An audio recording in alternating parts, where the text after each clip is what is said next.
In the 21st century, when it comes to managing the aches and pains of everyday life, there's no shortage of apparent miracle-working rubs, sprays, lotions and potions. But there is one cure that's been soothing our world-weary bodies for generations. Thanks. Well, laugh if you may, but just like my grandmother did, I love to soak my aching body in a hot Epsom salt bath. Sometimes there's no school like the old school. Epsom salts. Do they really work? Epsom salt is made of a naturally occurring mineral, magnesium and sulfate. The sulfate helps to draw toxins and water from your body so your skin moisturises from the inside out. And thanks to the water's magnesium content, mineral baths are an accepted method for treating many common ailments. In this high-tech day and age, Epsom salts as therapy may seem a little old-fashioned. So how do they stack up against our busy modern lives?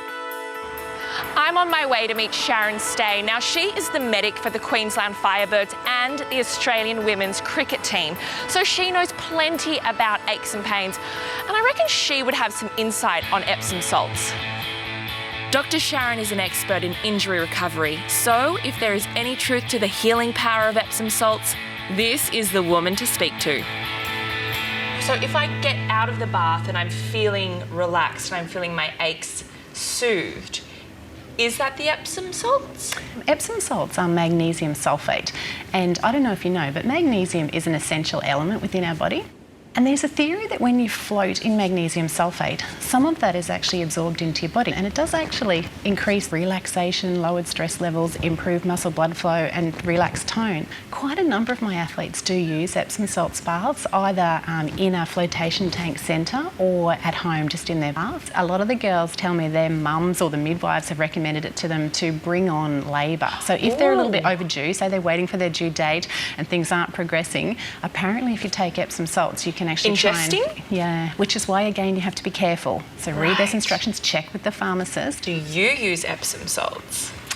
I have occasionally, but my children do, more importantly. After a really hard training session, my kids will hop in a soak. Yeah. Will they? Yeah. We are just behind the scenes. That is Crawley, who's just gone inside. He is our cameraman. And our producer. Hey, buddy.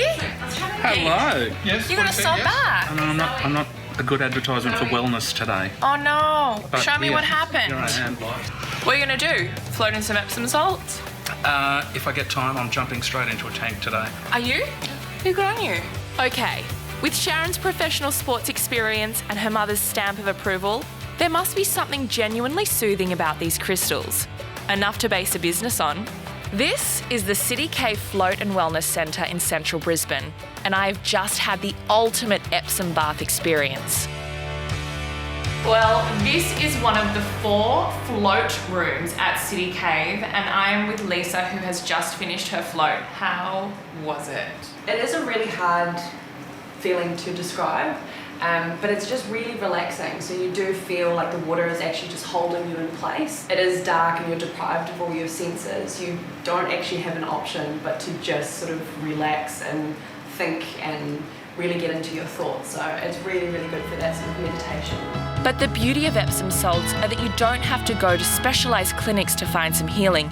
You can literally do it yourself. According to the Epsom Salt Council, all it takes is 2 cups of salt in a very warm bath and soaking for at least 12 minutes. But if you've had a hard day's night and need a little feet-first relaxation, then an Epsom salt foot bath is an age-old antidote to stress.